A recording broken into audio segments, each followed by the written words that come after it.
about the exam is that it is a 150-point exam.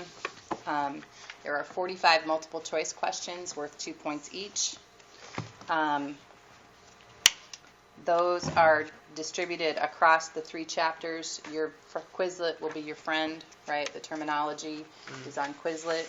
I'll set up, I don't think I've got it set up today, but I'll do an exam 1 module, and I'll put the link to Quizlet, and I'll put just a quick summary of what we talk about here with, and it'd probably be a little more detailed. I can tell you roughly how many multiple choice questions are coming from each chapter. So you'll need to move through that relatively quickly. You'll want to make sure you know that information, and then we're going to turn around and you'll have about 60 points worth of problems. What I do want to mention is the points on the practice problems total up to about 80. Those will be revised to be about 60 points. And there's one in here that we won't do, and I'll exit out as we go through it. But I'm not planning on having any formula sheet, because you really need to know inventory is equal to throughput times flow time. And if you don't know that, we're in trouble. So you need to kind of get that figured out. And then there's another section that I think you might want to do a little bit of review and make sure you're prepared for that. But again, we'll talk about that kind of as we go through the exam review. Okay? So what I try to do is I try to assess kind of basic skills, and then we get a little bit more complicated. We just kind of keep working through, which is exactly what your homework did, right? And so most of your problems are going to be Chapter 3 problems, because that's where we kind of worked into the Little's Law, okay? And so that being said, I will post a blank problem set on Canvas, and then I'll also post the solution set. But let's just start with the first one, and I'm going to ask you to participate. So, lots of times what I do is I just write Little's Law at the top of the page. Inventory is equal to throughput times flow time, right? And then our first problem, and Troy, I'll start with you for help with it. Our first problem is a fast food restaurant finds the average number of people waiting in line during lunch hour is 20. On average, during this period, 4 people per minute leave the bank after receiving service. So that's a typo. That must be the fast food. Or on average, how long do customers wait in line? So what am I solving for? Inventory, throughput, or flow time? Flow time. Flow time, okay. So that means my equation is going to be time is equal to inventory divided by throughput, right? And if that's the case, what's my inventory in this? 20. 20. And what's my throughput? 4. Okay, so I've got 20 people, and I've got 4 people per what? Minute. Minute. Okay. So when I solve for that, it's going to be flow time of 5 minutes. Right? Everybody on board? Yep. Okay. All right, Julie. The next one. The company processes $15,000 in accounts receivable per month. Average outstanding accounts receivable balance is $45,000. What is the average time that a dollar spends in this process? So am I solving for inventory, throughput, or flow time? Flow time. Flow time. So it's going to be flow time is equal to inventory divided by throughput. What's my inventory? 45,000. Okay. And what's my throughput? 15,000 per month. 15,000 per month. Okay. And so my dollars are going to cancel each other out. 45 divided by 15 gives me 3 months. Okay. An insurance company. So Miranda, where you has on average 6,000 claims in process at any given time. On average, it takes 2 weeks to process a claim. What's the throughput for this process? So we're solving for Throughput. Throughput. So that's going to be inventory divided by flow time. Our inventory is 6,000. 6,000, and make sure I'm just going to do a quick reminder to make sure you use unit of measure. 6,000 claims divided by what? 2 weeks. Okay, is our flow time. So that is 3,000 claims per week. So we'll start out with some kind of pretty straightforward problems that should kind of warm you up, right? Move you into some other things. All right. Abby. So I'm going to go ahead and say, Abby, I want you to help me with throughput.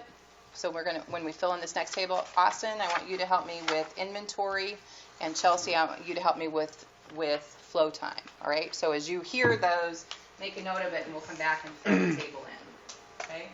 So.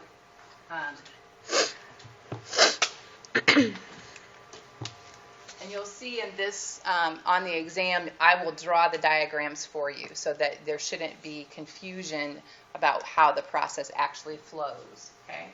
So during tax season, customers arrive at an accounting firm to have their taxes done at the rate of 10 per hour and are able to leave at the same rate. Each customer waits in line to meet with the receptionist, who then assigns a tax consultant to prep each customer's tax return. Then the customer waits to meet with the tax consultant and completes the tax return process. On average, 2 customers are waiting at reception, and on average, 1 customer is waiting to see a tax consultant. It takes the receptionist a quarter of an hour to complete a client's registration. It takes a tax consultant an average of an hour and a half to complete the tax return. Okay. So Abby, what's my throughput? 10 per hour. Right. So it's going to be 10, and I've got. In this case, we've got the unit of measures, customers per hour, so I'm just going to fill in the table. And it's a linear process, right? So we have 10 customers per hour going in, and we have 10 customers per hour exiting. All right. Austin, what did I ask you to keep track of? Inventory. Okay, and what inventory do we know? At waiting at registration, okay. There are 2. Okay, so that's going to be buffer 1, we'll have 2. 2 customers, and then at buffer 2, there's 1 customer. Okay. Chelsea, what flow time do we know? Registration is a quarter of an hour. Okay. And then the prep tax return is 1.5 hours. Okay. All right. So, and I'm going to check everything is in the same unit of measure, right? Everything is in hours. So I'm good to go. So based off of what we know with Little's Law, right, I know that inventory is equal to throughput times flow time, and flow time is equal to inventory divided by throughput. And so now I can fill in the blanks in my table, right, because I have 2 of the 3 pieces of information. So if I were going to go down the inventory column and fill in, I would say that my inventory at registration is 2 times 0.25. So that's going to be 2.5 customers. And at prep for tax return is going to be 10 times 1.5. So that's going to give me 15 customers. Okay. And in that same vein, I can come over here to flow time, and I can take inventory divided by throughput. So 2 divided by 10 is 0.2 of an hour, right? And in this case, 1 divided by 10 for buffer 2 is 0.1 of an hour. Okay. And so now I've got all of the basic information filled into my table. And because it's a linear process, can I sum everything? I can sum inventory and I can sum flow time, right? Because it's a linear process. So if I sum up 2 plus 2.5 plus 1 plus 15, that gives me 20.5 total customers in the process. And if I sum up the flow time, right, 1.5 plus 0.1 plus 0.25 plus 0.2 is 2.05 hours. Okay? So you'll have somewhere probably around 8 to 12 points for filling out the table correctly. And then now you need to answer some questions based on the information in the table, right? And so the questions are,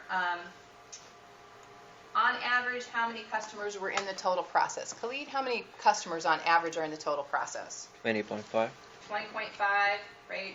And just be sure, as a reminder, to use unit of measure, 20.5 customers, okay? And then, Blake, on average, how long did patients spend in the total process? 2.05 hours. 2.05 hours, right? So if you've been doing your Chapter 3 homework, right, these are not going to be, I mean, they're not overly taxing, right? Yeah. So if you're filling out the table and it's got the unit of measure at the top, we don't have to fill out each. Right. Okay. And in fact, that's a habit that I would do is Mm-hmm. when I make my tables, I typically at the top put the unit of measure, and then I don't worry about putting them on every line item. Okay? Good. All right. A little longer, a little more complicated, right, when we go to the next one. And we'll do the same thing. Troy, we'll start with you, and I'll ask you to keep track of throughput.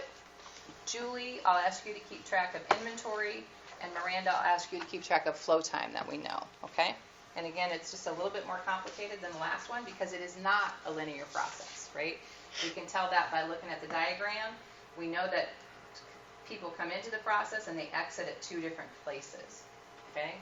So a transportation company has a process where they are required to check in drivers upon their return from their route. They have conducted a study and have determined that 80% of their drivers' logs match their onboard computer equipment. The remaining 20% of driver logs do not match their onboard computer equipment, and a manual reconciliation process must be completed. Previously, the driver check-in process was completed on a first-come, first-served basis, and that process took about 50 minutes on average to complete. A new system was designed which separates the process into two areas, one for routine driver check-ins and another for driver check-ins which must have a manual reconciliation. Okay?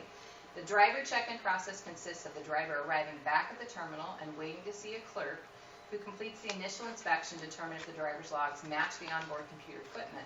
The clerk then routes the drivers to appropriate dispatchers to complete the check-in process. On average, 30 drivers per hour enter the driver check-in process. Assume the process is stable. The clerk inspection takes on average 2 minutes. The routine inspection takes on average 15 minutes. And the manual reconciliation takes on average 45 minutes. There are an average of 5 drivers waiting for the clerk inspection, 2 drivers waiting for the routine clerk or check-in process, and 2 drivers waiting for the manual check-in process. Okay?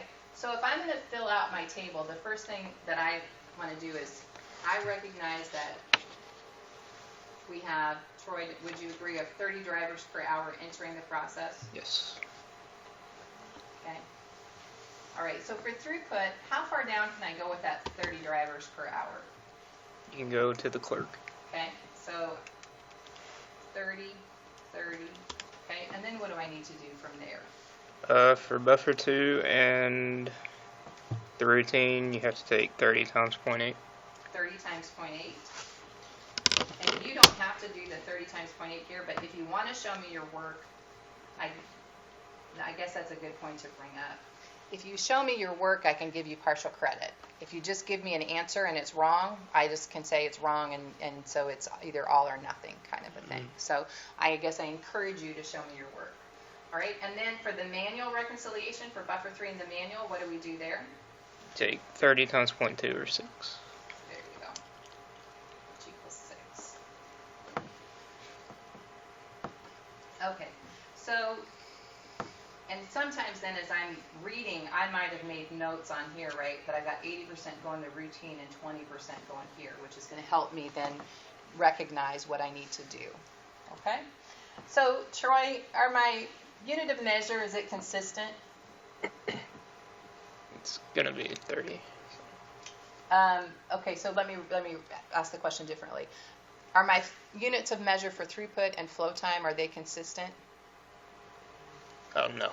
Okay, so I need to go ahead and convert my throughput into a unit of measure that's consistent with my flow time. So what we're going to do is we're going to take 30 then, so we're going to divide everything by 60 minutes, right? So 30 divided by 60 is 0.5, 24 divided by 60 is 0.4, 0.4, and 6 divided by 60 is 0.1. Okay. What's the total throughput for the entire process? Troy?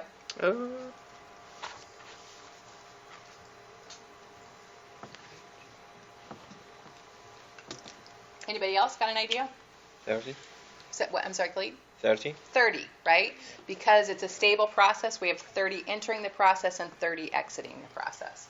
So that one is probably one that if that didn't come to you kind of immediately, you want to kind of make sure that you fix that in your head, because you're going to need to know that in order to do some of the other calculations that we asked for. All right, Julie, what did I ask you to keep track of? Inventory. And so what do we know about inventory? Buffer 1, there's 5 people waiting. Okay. And then buffer 2, there's 2. Okay. And buffer 3, there's 2. Okay. And so, again, maybe as I read the problem, I'd have jotted them onto the diagram, and so then come down and put them in the table, buffer 2 for 2, and buffer 3 for 2. Okay? Miranda, what do we know about flow time? That it takes 2 minutes for the clerk Okay? 15 minutes for routine and 45 minutes for manual. Okay? And so then I'm going to go for the clerk, Let's do for routine, 15 and 45. 45. Okay? And then, again, if I set the problem up right, you have 2 out of 3 pieces of information on every line item, right? And so then we just are solving. And we're solving for inventory is equal to throughput times flow time, and flow time is equal to inventory divided by throughput. Okay? So for the clerk, 0.5 times 2 leaves us with 1. For the routine process, 0.4 times 15 leaves us with 6. And for the manual reconciliation, 0.1 times 45 is 4.5. Okay? And so, Miranda, if I'm interested in the total inventory for the entire system, can I add up the inventories to get how many are in the entire system? Yeah. Yes, I can. She says with Like, that's what it is. with no confidence, she says, but she should be confident. The answer is yes, we can add up inventories. Okay? Then I'm going to go ahead and do my flow times, and I'm going to take inventory divided by throughput. So 5 divided by 0.5 is 10. 2 divided by 0.4 is 5. And 2 divided by 0.1 is 20. Okay? I should have asked Julie about the inventory and you about the flow time. Do you want me to ask Julie about the flow time one? I got it. Okay. So Julie, can we add the flow times together? No. No, we can't add the flow times together because it's a nonlinear process. So how do I calculate the flow time for the entire process? Inventory over throughput. There you go. So I've got inventory of 20.5 and divided by 30, and that's going to give me 40, right? But I cannot sum. You divide it by Yeah, the 0.5. minute. Oh, I'm sorry. So 20.5 divided by 0.5, 41. 41. Cannot sum, must use little sloth I guess. People, correctly. drivers and drivers' hours and 40 hours. All right? It doesn't work. Okay. So again, completing that table is a little more points than the first one because it's a little bit more complicated. It'll be something less than 20, but it'll be, again, I think you have to be able to get the right information then to be able to answer the next set of questions. So the questions are, on average, how many drivers were in the total process? 20.5 drivers. 20.5. I'm just going to keep going with you, Austin. On average, how many minutes did drivers spend in the routine process? 41 minutes. Okay, in the routine process. routine. So yep. And so here's kind of what I do if I'm wanting to just kind of take a second and make sure I'm. So the steps in the routine process are buffer 1, the clerk, buffer 2, and the dispatcher, right? So what we're going to do is we're going to add up buffer 1, the clerk, buffer 2, and the routine process. The 12 plus 5 is 17 plus 15 should leave us with 32 minutes. Okay. Everybody seeing how we got there? Because when we say the routine process, they're only going through those 4 steps. Okay, so I'm going to put 32 minutes here.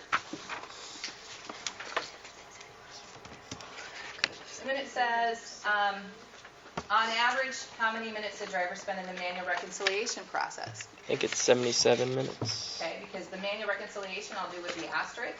They start at buffer 1, they do the clerk, and then they go to buffer 3, right? And the manual reconciliation. And you said you think I it's, think it's 77. I think you're correct, Awesome. right? And so if you want to just show me your work, right, one of the things you could do is you could put buffer 1 plus the clerk plus buffer 3 plus the manual reconciliation. And that's going to be 10 minutes plus 2 plus 20 plus 45 equals 77. And be sure to use minutes. Okay? You want to make sure you're using unit of measure. Okay? So then the last question, Austin, on average, how many minutes did drivers spend in all of the check-ins, spend in the total on average? 41 minutes. Yeah, that's the one that we calculated Okay. using Little's Law, right? Yeah. And again, you can either answer the question, and that'll either be right or wrong, or you can give me Little's Law, and if I can see what you did, or if there's a calculation error, then I can give you some. Usually if you give me the background of it and it's a calculator error, I'll just take off a point for that, right? But if you have a calculation error and you don't show me anything, then it's probably the whole 3 points off for that. So, all right? And then so the question is this revised process for the drivers better? Yes. Yes, it is, because the original process took 50 minutes on average, and the revised one takes on average 41 minutes. Okay? 50 minutes original, 41 minutes revised. And you would make that, of course, a prettier statement than that, but that gets us where we need to go. Okay, so this problem 6, X that out. That's not going to be one you're going to see on the exam.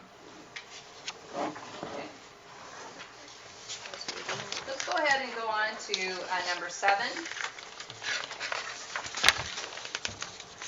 So we've got a table that shows us some information about raw materials, fabrication, purchase parts, assembly, and finished good. Okay? And so, Chelsea, if you were going to try to complete this table, what would you do to go from throughput for dollars per year to throughput for dollars per week? Divide by 52. Right, so we would divide everything there by 52. So 90.6 divided by 52 is 1.74. 128.55 divided by 52 is 2.47. 63.15 divided by 52 is 1.21. 150.5 divided by 52 weeks is 2.89. And 225.75 divided by 52 is 4.34. Okay? And so then, Chelsea, now I need to go to flow time in weeks. What am I going to do to calculate that?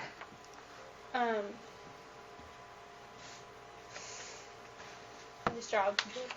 Say, what's that? I said I just drew a blank. Okay, so what's Little's Law tell us? Inventory equals.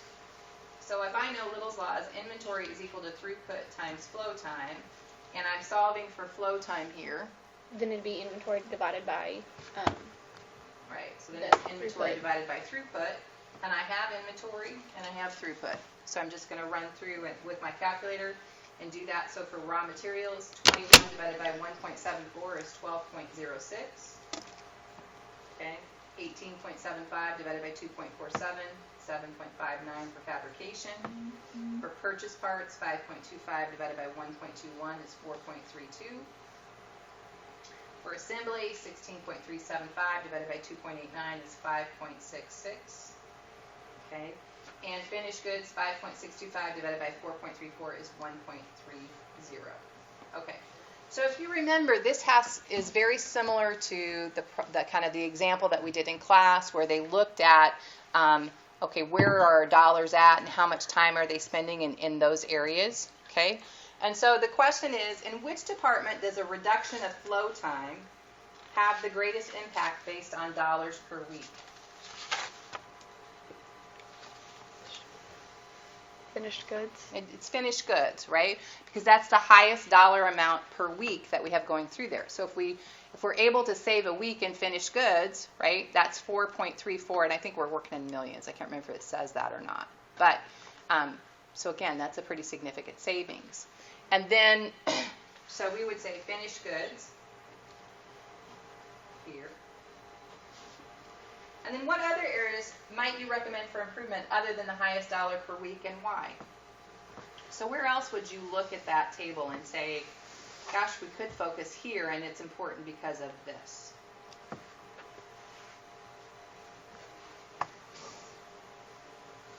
Wait, I'm confused.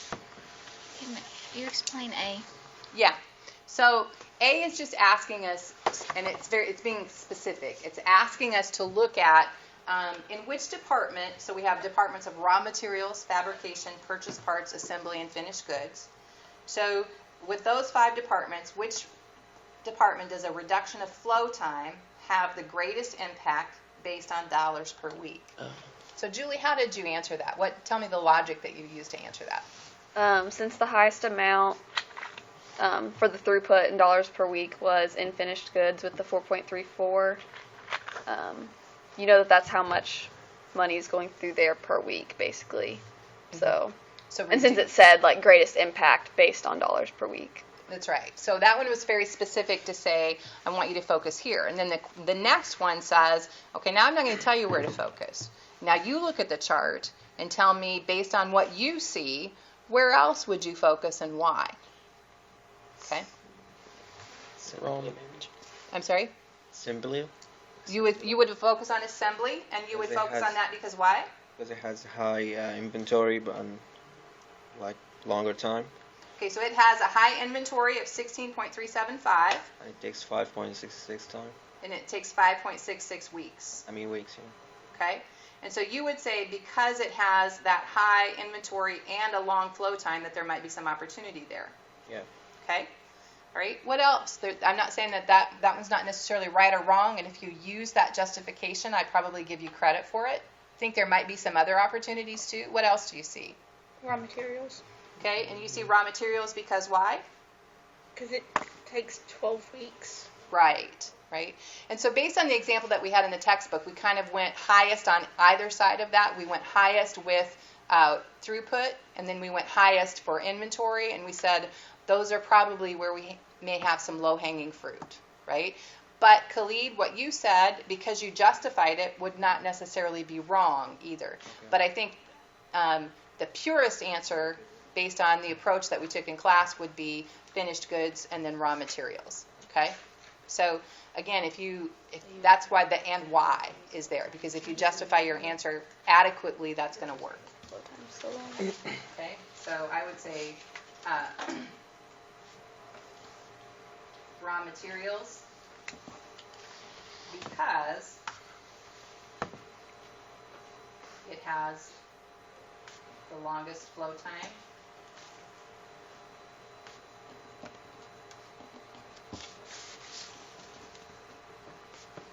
And therefore may have low-hanging fruit. A lot of times when you're trying to prioritize projects, you want to start with ones that are going to be successful, right? That you know that there's, and then as you kind of develop your skill set with the ones that have that low-hanging fruit, then you can get into the tougher ones to say, okay, now we have some skills behind us.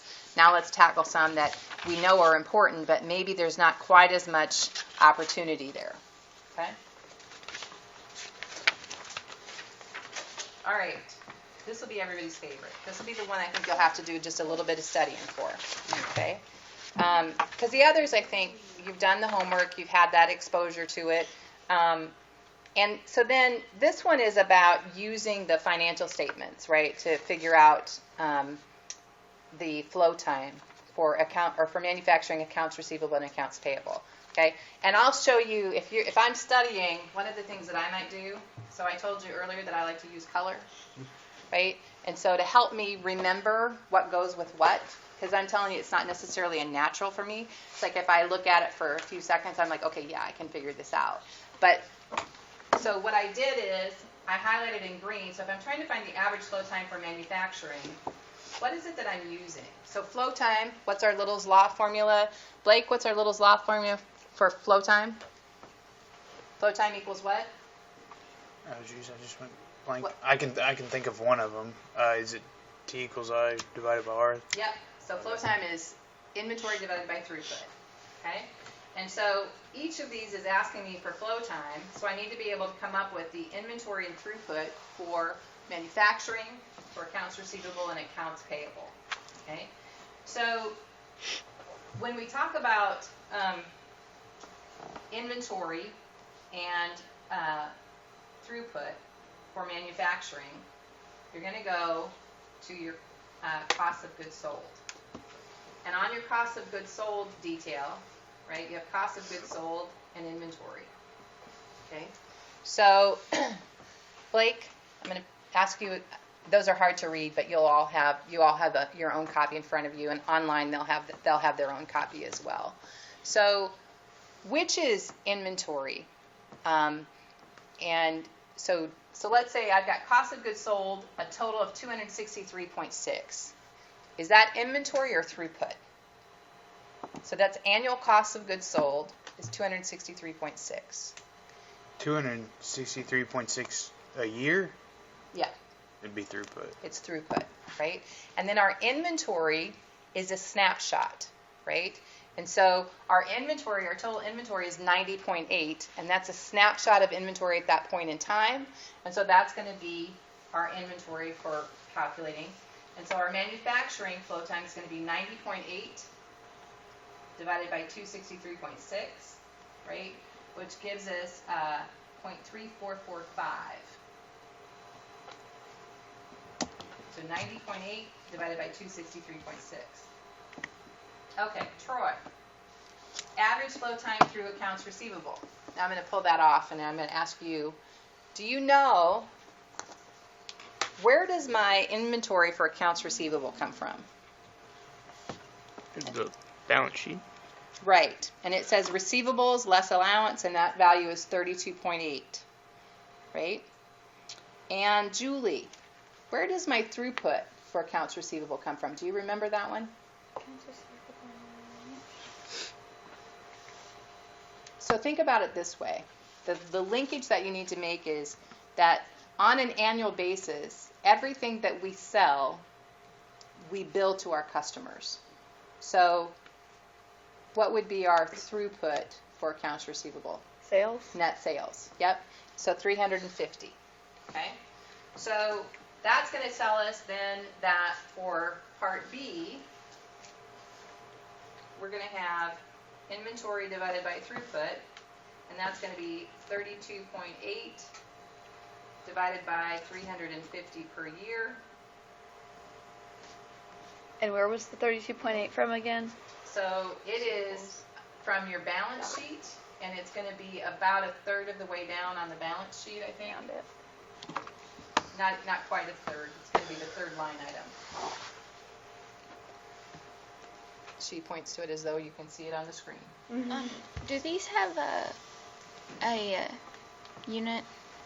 So we're talking about in dollars, and I don't think I put it on this problem, but we would, so you could assume, like I will probably add to it, like it'll be in hundreds of thousands of dollars or millions of dollars. But your unit that you need to use is just the dollar and the timeline that we're talking about. Okay? So you can see here, I used 32.8. I'm thinking it's 32.8 million divided by 350 million per year, right? And so then that's going to be 0.0937 of a year. And if I took that times 52 weeks, because I don't know about you, but 0.0937 doesn't tell me much about a year, right? That's 4.87 weeks. Okay. All right. Then C, we want to look at accounts payable. Miranda, do you see where the inventory for accounts payable comes from? Let's see. I gotta pay someone something. Anybody else? Would that be, is that total costs and expenses? Or no? No, but we'll use parts of that in a little bit. Okay? If you look at the very bottom of the consolidated balance sheet, there's a payables line, and it's 7.3. And so that's the balance in payables, okay? And so that's going to be what we're going to use for our inventory, is the balance that's in payables. And we're going to divide that, and this one is a little tricky, so I'll just walk you through it. Okay? And so we're going to divide that by the throughput for our payables. Well, our throughput for our payables is going to be, it comes from basically the raw materials that we buy, and the purchased parts that we buy, right? And we have a cost of goods sold balance for each of those. And so we have to sum those two together in order to get our throughput for our payables. Because if you think about what that's telling us, it's telling us, well, how much do we spend per year on raw materials, and how much do we spend per year on purchased parts? And that's going to be who our payables are going to, right? We have vendors that we buy raw materials from, and we have vendors that we buy purchased parts from, right? So this is going to then be the 68.2, right, million per year, plus 75.1 million per year for our throughput. If we finish that up, it's 0.051 of a year times 52 weeks. And that gives us 2.65 weeks. Right. And I just kind of showed you which was our manufacturing time. I'll just write it on here real quick, which was our 90.8 million per year, or 90.8 million divided by 263.6 million per year equals 0.3445 of a year times 52 gives us 17.9 weeks. Okay, so the last part then asks us to do cash to cash. How long does it take us to convert a dollar that we invest to receive it back? Okay, so we know that it takes at least 17.9 weeks, right, in the manufacturing process. Okay, and then we have accounts receivable and accounts payable. Okay, one of those is where we're billing our customer and we're waiting to get paid. Which is that? Accounts receivable or accounts payable? Receivable. Receivable. So we're going to add that to our cash to cash. So it's 17.9 weeks in manufacturing plus our accounts receivable, which is 4.87 weeks. But oh, by the way, when we buy things from our vendors, right, we get the product and we're not paying them right away, so we get to subtract the average amount of flow time and payables. And so our flow time and payables is minus 2.65. So it's manufacturing plus accounts receivable minus accounts payable, right? And the total on that gives us 20.12 weeks. Is how long it takes from the time that we, on average, that we invest $1 until when we receive our dollar back.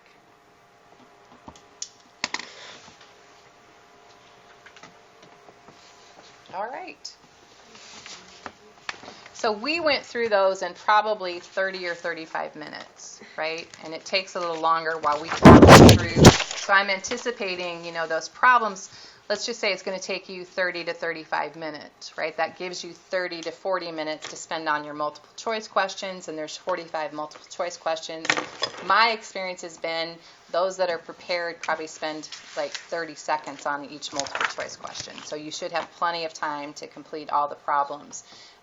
Those that struggle are the ones that come in and they're not prepared for the multiple choice and they are not prepared for the problems. So again, it's about just do the practice problem sets, make sure you're comfortable with those, and then bring your own calculator, okay? And we'll work on those on Thursday in class is when we'll do the exam. Anybody have any questions? No? So in my opinion, Little's Law, you need to know inventory equals throughput times flow time and how to convert that to get throughput or flow time. That's no big deal. This last problem is the only one where you're going to have to do just a little bit of, review to say what goes with what. And again, I'm a big fan of taking my highlighter and going, for manufacturing, I need to make sure I recognize where that comes from for accounts receivable and accounts payable. Okay? So I won't have a formula sheet. I think you should be in good shape to be able to do that. Okay? For online students, right? You'll take the exam and you'll open the exam and you'll have Respondus Lockdown Browser, and that means that there'll be a webcam that records them as they take the exam. There's no notes, it's not open book, not open note, and there's a time limit. And their time limit, I give them about 5 or 10 minutes extra because just going online and getting it set up takes a little bit of time. So they have about an hour and 25 minutes to complete the exam. Okay. That being said, that's all I've got for the exam review. Do you all have any questions for me? No? Feeling good about it? Yeah? Or you will be by Thursday? All right, have a good week, and I'll see you on Thursday. I'll be going through your the homework and those process IDs. I'll be doing that today and tomorrow, so be looking for any feedback I might have on your process ID. I don't want to go to the